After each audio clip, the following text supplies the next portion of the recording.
Hello. आज के class में मैं आपको वर्ण के बारे में बताऊंगा। विश्व के सभी समाजों में सामाजिक वर्ग पाए जाते हैं।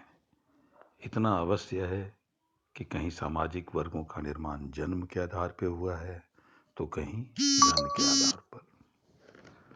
मनुष्य की प्रवृत्तियों तथा व्यवसायों के आधार पर समाज का विभिन्न वर्गों के रूप में विभाजन प्रायः सभी देशों में देखने को मिलता है। भारत के विचारकों ने भी मनुष्य की मनोवैज्ञानिक प्रवृत्तियों को ध्यान में रखते हुए सामाजिक स्तरीकरण की एक ऐसी योजना को अपनाया जिसके अंतर्गत समाज को कार्यात्मक दृष्टि से 4 वर्गों में बांटा गया।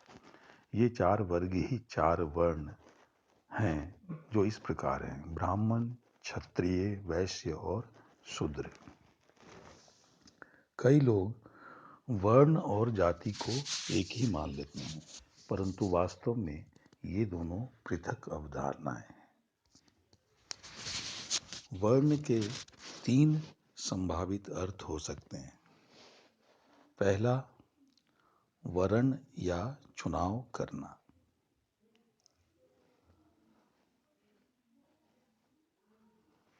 पहले अर्थ को लोग विशेष महत्व देते हैं। वर्ण शब्द की व्युत्पत्ति व्री धातु से मानी गई है, जिसका अर्थ होता है वर्ण या चुनाव करना।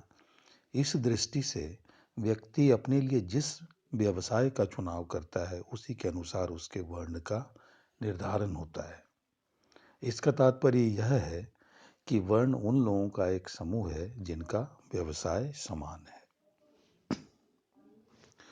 वर्ण शब्द का जो दूसरा अर्थ है वो रंग से लगाया जाता है। सबसे पहले ऋग्वेद में वर्ण शब्द का प्रयोग रंग अर्थात काले रंग की जनता के लिए किया गया है तथा प्रारंभ में आर्य और दास इन 2 वर्णों का ही उल्लेख मिलता है।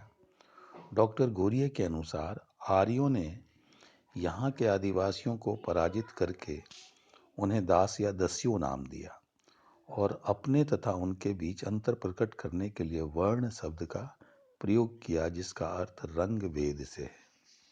वर्ण शब्द का यह अर्थ इस बात को प्रकट करता है कि इस शब्द का प्रयोग आर्यों एवं दस्युओं के बीच पाए जाने वाले प्रजातीय अंतर को स्पष्ट करने के लिए किया गया। पीबी काने के अनुसार प्रारंभ में गौर वर्ण का प्रयोग आर्यों के लिए और कृष्ण वर्ण का दासों या दस्युओं के लिए किया गया था। बाद में वर्ण शब्द का प्रयोग गुण एवं कर्मों के आधार पर बने हुए 4 बड़े वर्गों के लिए किया गया।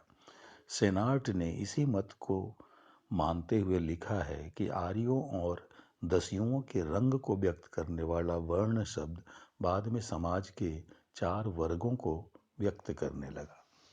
और वर्ण का तीसरा अर्थ है वृत्ति के अनुरूप।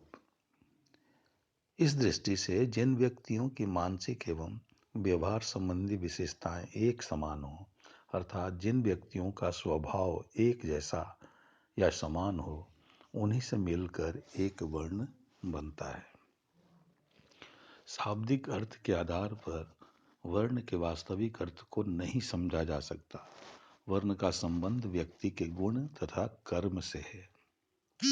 जिन व्यक्तियों के गुण तथा कर्म समान थे, अर्थात जो एक समान स्वभाव के थे, ये सभी एक ही वर्ण के सदस्य माने जाते थे।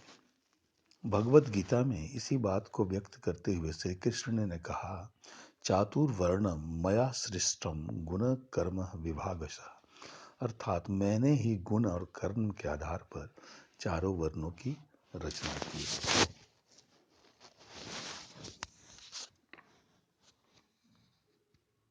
तो इस प्रकार हम देखते हैं कि वर्ण व्यवस्था सामाजिक स्तरीकरण की ही एक व्यवस्था है जो व्यक्ति के गुण एवं कर्म पर आधारित है और जिसके अंतर्गत समाज का 4 वर्गों के रूप में कार्यात्मक विभाजन हुआ है।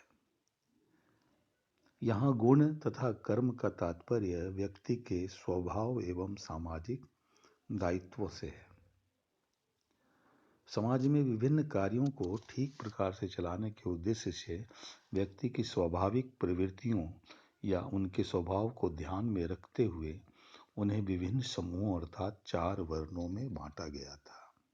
प्रत्येक वर्ण के सदस्य अपने वर्ण धर्म का पालन करते हुए अर्थात अपने दायित्वों को निभाते हुए सामाजिक उन्नति में योग देते थे। वर्ण की उत्पत्ति के मुख्य रूप से 4 सिद्धांत हैं। पहला है ऋग्वेद के पुरुष सूक्त के अनुसार। ऋग्वेद के पुरुष सूक्त में वर्णों की उत्पत्ति के बारे में बताया गया है कि ब्राह्मण पुरुष अर्थात विराट परमात्मा के मुख्य रूप हैं, क्षत्रिय उनकी भुजाएं हैं, वैश्य उनकी जंघाएं अथवा उदर हैं और शूद्र उनके पांव। ब्रह्मा के मुख से ब्राह्मणों की उत्पत्ति होने के कारण उनका कार्य बोलना तथा लोगों को शिक्षित करना है। ब्रह्मा की भुजाओं से क्षत्रियों की उत्पत्ति मानी गई है। भुजाएं शक्ति के सूचक होती हैं अतः क्षत्रियों का कार्य शासन संचालन तथा शस्त्र धारण कर समाज की रक्षा करना था। उदर या जंघाओं से वैश्यों की उत्पत्ति मानने के कारण वैश्यों का कार्य व्यापार एवं पशुपालन द्वारा संपत्ति का उत्पादन एवं लोगों की उदर पूर्ति करना था। और शूद्रों की उत्पत्ति ब्रह्मा विराट पुरुष जिसे कहते हैं के पैरों से मानने के कारण उन्हें सभी वर्णों की सेवा करने का कार्य सौंपा गया। इस प्रकार हम देखते हैं कि ऋग्वेद के पुरुष सूक्त के अनुसार विराट पुरुष यानी कि ब्रह्मा जी के शरीर के अंगों से ही वर्णों की उत्पत्ति का विवरण किया गया है। ऋग्वेद के पुरुष सूक्त के इस श्लोक की मौलिकता में बहुत से लोग संदेह प्रकट करते हैं और मानते हैं कि इसे बाद में जोड़ दिया गया है। दूसरी जो अवधारणा है वो उपनिषदों के अनुसार है। उत्तर वैदिक काल में लिखे गए उपनिषदों में बृहदारण्यक और छांदोग्य उपनिषदों से वर्णों की उत्पत्ति के संबंध में कुछ जानकारी मिलती है। बृहदारण्यक उपनिषद के अनुसार प्रारंभ में ब्रह्मा ने केवल ब्राह्मणों को ही जन्म दिया। ब्राह्मण सभी कार्यों को पूरा नहीं कर सके तो समाज के कल्याण को ध्यान में रखकर ब्रह्मा ने क्षत्रियों को उत्पन्न किया। लेकिन जब ब्राह्मण और क्षत्रिय दोनों वर्णों से भी समाज से संबंधित सभी कार्यों की पूर्ति नहीं हो सकी तो ब्रह्मा ने वैश्य वर्ण की रचना की।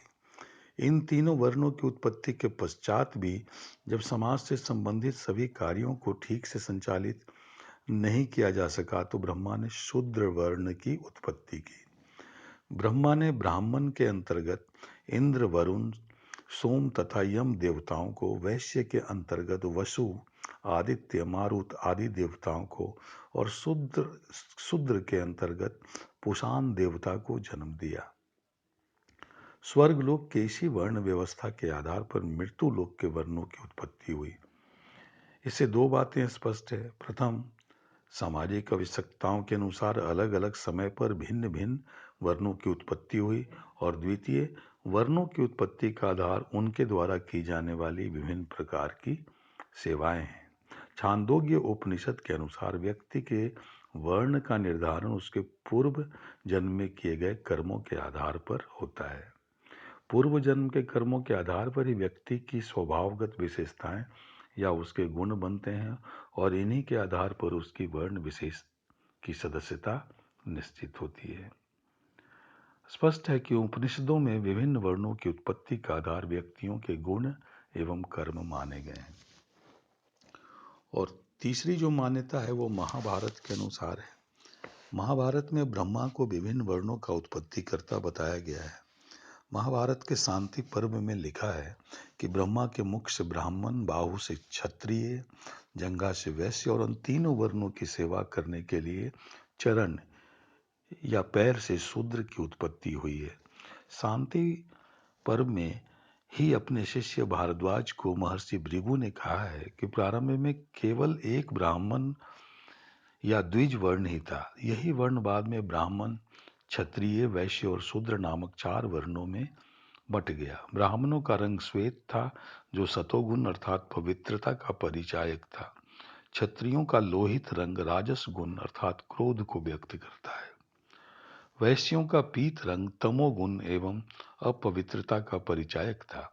विभिन्न वर्णों के अलग अलग रंग अवश्य थे, परंतु ये वर्ण विभाजन का आधार नहीं होकर स्वभावतः विशेषताओं या गुणों को व्यक्त करते थे। और चौथा जो मान्यता है वह है गीता के अनुसार। भागवत गीता में बताया गया है कि समाज का 4 वर्णों में विभाजन व्यक्ति के गुणों के आधार पर हुआ है। श्री कृष्ण ने अर्जुन को गीता के 4थे अध्याय में बताया कि हे अर्जुन, गुण और कर्मों के विभाजन से ब्राह्मण, क्षत्रिय, वैश्य और शूद्र सभी मेरे द्वारा बनाए गए हैं। गीता में वर्ण निर्धारण में गुण को विशेष महत्व दिया गया है। भारतीय दर्शन में गुण 3 प्रकार के बताए गए हैं, सत, रज और तम। इन गुणों से ही मन की रचना होती है तथा उसकी 3 प्रवृत्तियां सात्विक, राजसिक और तामसिक बनती हैं। इन प्रवृत्तियों के आधार पर ही समाज 4 वर्णों ब्राह्मण, क्षत्रिय, वैश्य और शूद्र में विभक्त हुआ है। जिस व्यक्ति में सात्विक प्रवृत्ति की प्रधानता होती है वह जीवन के प्रति आध्यात्मिक दृष्टिकोण रखता है और ब्राह्मण वर्ण में माना जाता है। और जिसमें सात्विक और राजसिक प्रवृत्ति की प्रधानता होती है वह व्यक्ति क्रियाशीलता की प्रमुखता के कारण क्षत्रिय वर्ण में माना जाता है। राजसिक और तामसिक प्रवृत्ति से युक्त व्यक्ति वैश्य कहलाता है और तामसिक प्रवृत्ति वाले व्यक्ति में अज्ञानता पाई जाती है और वह शूद्र कहलाता है। मनु ने भी व्यक्तिगत गुणों के आधार पर वर्णों की उत्पत्ति मानी है। तो इस प्रकार हम देखते हैं कि ऋग वर्ण की उत्पत्ति की जो 4 प्राचीन मान्यताएं हैं उसका किस प्रकार वर्णन उन मान्यताओं में किया गया है। आज के इस क्लास में इतना ही, फिर हम आगे इसी क्रम को जारी रखेंगे। थैंक यू, धन्यवाद।